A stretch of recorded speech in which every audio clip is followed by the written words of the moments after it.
And now it's time for our History Through Headlines segment.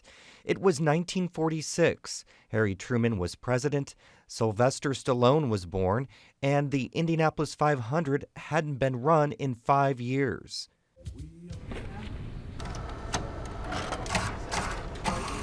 The headline reads, Field of 33 ready for start of 500-mile classic tomorrow. The Indianapolis Motor Speedway celebrates the 100th running of the Indy 500 this week, but the first race actually took place 105 years ago. That's because the war effort became top priority. The first break took place when the U.S. officially entered World War I, canceling the race in 1917 and 1918.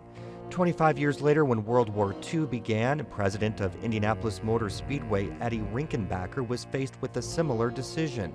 Rickenbacker was previously a driver in the 500 and a flying ace in World War I.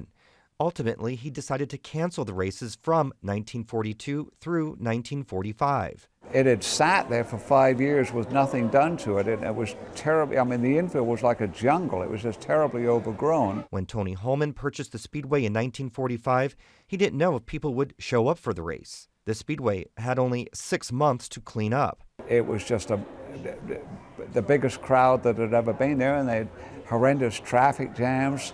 Not only with people still trying to, people were still trying to get in long after the race had started. George Robson was the winner of the 1946 Indy 500. He led 138 of the 200 laps, clocking in with an average speed of 138 miles per hour. 70 years later, James Hinchcliffe will start at the top of the pole with a qualifying speed of 230 miles per hour. All tickets for Sunday's Indianapolis 500 have been sold, and for only the third time in history, local race fans will be able to watch the race live on television.